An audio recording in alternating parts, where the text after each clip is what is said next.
Picture it a perfect escape. The city noise fades away, replaced by the gentle whisper of wind through pine trees and the rhythmic lapping of water against a wooden dock. You found it. A secluded house on the edge of a pristine lake. It's a place of peace, of family memories, of quiet reflection. It's supposed to be a sanctuary. But what if it's not? What if the isolation you crave becomes a trap? What if the dark, still water isn't just deep, but it's waiting? The idyllic image of a lakeside retreat can shatter in an instant, replaced by a primal fear you can't escape. Tonight, we're not talking about fiction. We're delving into 3 disturbing, true accounts from people whose lakeside dream became an unforgettable nightmare. Stay with me as we uncover what really waits by the water's edge. Our first story comes from a man named Mark, who shared this experience from a family trip he took back in the late 1990s. He calls this story The House on Stillwater Bend. Mark's family wasn't wealthy, but his father had saved up for a full 2 weeks to rent a rustic cabin on a lesser-known lake deep in the mountains. It was old, smelled of cedar and damp earth, and to Mark, who was only 8 years old, it was paradise. The main attraction was the long, rickety dock that stretched out into the dark, clear water. For the first few days, everything was perfect. Fishing with his dad, skipping stones with his mom, and spending hours on the dock, just staring into the water. And that's when it started. Mark began talking to someone. His parents, at first, thought it was a simple imaginary friend, a common thing for a creative kid. He'd sit at the edge of the dock, legs dangling just above the surface, and have full-blown conversations. When his mom asked who he was talking to, Mark would smile and say, "The other boy, the one in the water." Again, they thought nothing of it. He was talking to his reflection. It was cute. But then, Mark's behavior began to subtly change. He became more withdrawn from his parents and obsessed with the lake. He'd refuse to come in for dinner until the sun was completely gone, leaving the water's surface like a black mirror. One afternoon, his father was watching from the porch as Mark sat on the dock, laughing. His dad smiled, but then a cold knot formed in his stomach. Mark was sitting perfectly still, yet the reflection in the water was waving. He blinked, thinking it was a trick of the light, a ripple on the surface. He looked again. Mark was motionless, staring down. But the face looking back up at him was smiling a wide, unnatural grin, its head slowly tilting from side to side. It wasn't his son's reflection. That night, his father tried to talk to Mark about it. "Hey buddy," he said gently. "What does the boy in the water talk to you about?" Mark looked up, his expression serious, almost cold. "He says this isn't my home. He says this is his home, and he wants to trade places." The chill that went down the father's spine was absolute. The next day, he forbade Mark from going near the dock alone. Mark threw a tantrum unlike any they'd ever seen. He screamed that his friend was lonely, that he had promised his friend he could come out and play. The breaking point came 2 nights before they were scheduled to leave. A massive thunderstorm rolled in, shaking the old cabin. In the middle of the night, Mark's parents were woken by the sound of the back door creaking open. They shot out of bed to find Mark's room empty. Frantically, his dad grabbed a flashlight and ran outside into the torrential rain. He scanned the yard, his heart pounding, and then pointed the beam toward the lake. There, at the very end of the slick, swinging dock, was Mark. He was standing, looking down into the churning, black water. But he wasn't alone. From the depths, a pale, thin arm reached out of the water, its hand gripping the wooden post of the dock. As the father yelled Mark's name, a flash of lightning illuminated the scene. In that split second, he saw the thing in the water. It looked like a boy, yes, but its skin was gray and waterlogged, its hair like dark seaweed, and its eyes were just black, empty pits. It was pulling itself up. Mark's dad sprinted down the dock, slipped, and nearly fell, but caught himself. He scooped Mark into his arms. Mark was eerily calm. He just pointed and whispered, "See?" He's coming to play. They didn't wait for morning. They threw their wet, muddy clothes and whatever they could grab into the car and left that house in the middle of the night, never looking back. Mark claims he has no memory of the other boy, but for the rest of his life, he's had an unexplainable, crippling fear of dark water. This account is one of the most unsettling lake house horror stories I've ever come across, because it preys on the innocence of a child. Isolation is a double-edged sword. It can bring peace, or it can leave you utterly exposed. Our next story is a terrifying reminder that not every threat is supernatural. Sometimes, the most frightening thing is knowing you are not alone when you are supposed to be.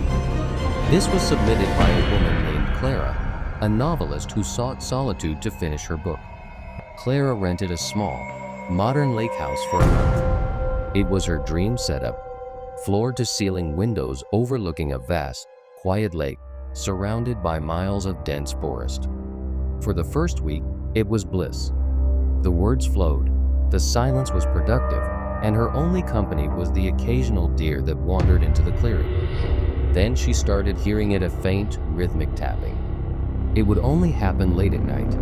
Tap, tap, tap. It sounded like it was coming from the large glass window overlooking the lake. She'd get up, turn on the porch light, and see nothing. Just her own reflection against the blackness of the night. She chalked it up to a branch brushing against the glass in the wind. A few nights later, she was startled awake by a different sound. A soft scraping noise from the wooden deck below her bedroom. Her heart hammered in her chest. She crept to the window and peered down. In the pale moonlight, she saw a dark, wet trail leading from the edge of the lake across the deck and stopping right below her window. It looked like someone had crawled out of the water and walked to her house. She called the police. They came, looked around, found nothing out of the ordinary, and suggested it was probably an animal, a raccoon or a beaver. They told her to keep her doors locked. She felt foolish, but the fear didn't go away. The next week was quiet. Clara began to relax again, convincing herself the police were right. She was just a city girl getting spooked by country noises. One evening, she made dinner and sat down to watch the sunset over the lake. As the sun dipped below the horizon, she noticed something odd on the far shore, almost directly across from her house. A small flicker of light. She grabbed the binoculars she'd brought for birdwatching and focused them on the spot. It was a man. He was standing amongst the trees, and he was holding a pair of binoculars too. He was watching her. The moment their gazes met through the lenses, he lowered his binoculars and waved slowly. Clara's blood ran cold. She dropped the binoculars, locked the doors, and drew every curtain in the house. She spent the night huddled in her bed, jumping at every creak and groan of the house. She knew, with absolute certainty, that he was the source of the noises. He had been coming from the lake. He had been on her deck. She decided to leave the next morning. She packed her car in a panic as the sun rose. As she was about to get in, she did one last, fearful scan of the property. Everything looked normal. Then her eyes fell on the small, decorative birdhouse hanging from a tree near the deck. Something was sticking out of the small opening. Curiosity overriding her fear for a second, she walked over and pulled it out. It was a small, tightly rolled piece of paper, damp to the touch. She unrolled it. Written in messy, hurried handwriting were the words, "I like watching you write. Your new ending is much better." She had only decided on that new ending 2 nights ago, talking it through with her agent on the phone while pacing in front of those huge glass windows. He had been close enough to listen.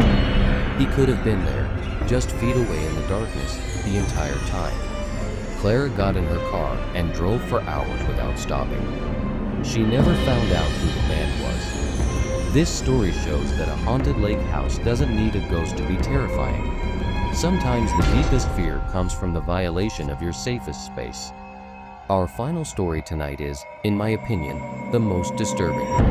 It's a story about a place that doesn't just have a dark history, but actively holds on to it, refusing to let the past die. It's about a house that remembers.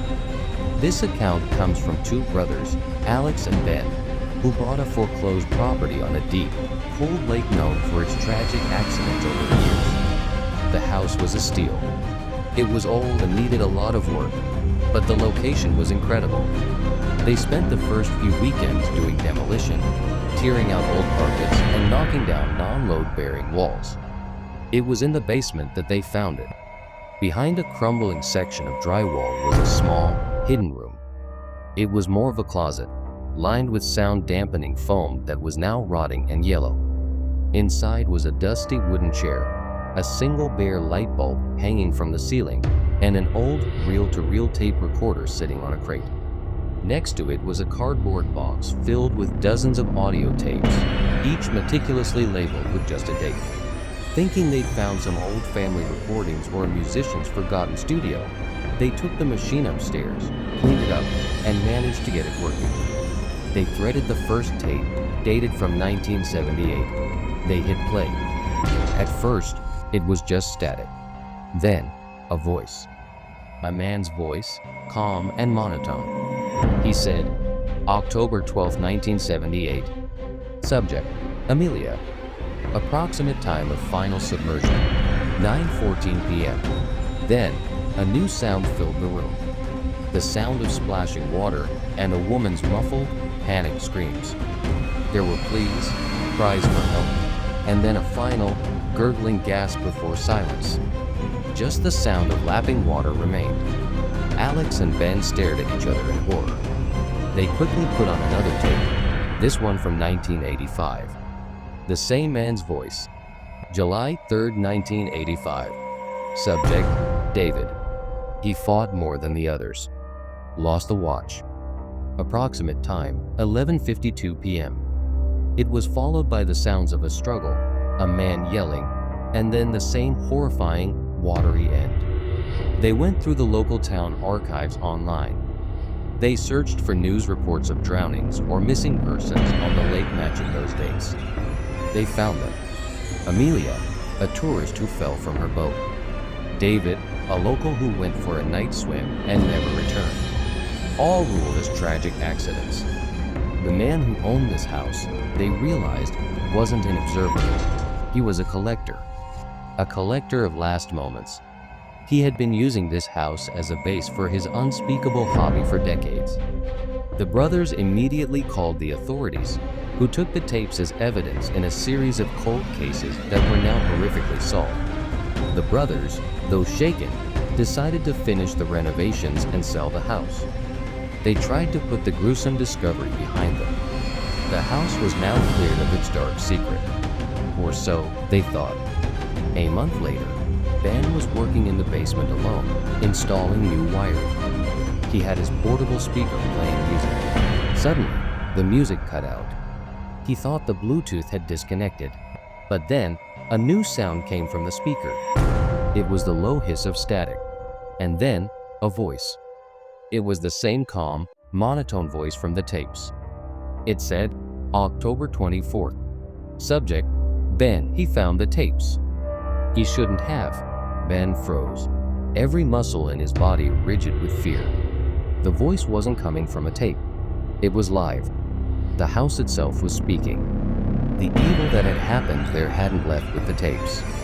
It had soaked into the very walls, and now it was aware of it. These kinds of personal, detailed accounts are what make creepy true stories so profoundly frightening. They blur the line between a place and the evil that was done there. A serene lake can hide so much beneath its surface. Dark history, unseen predators, or things we simply cannot explain.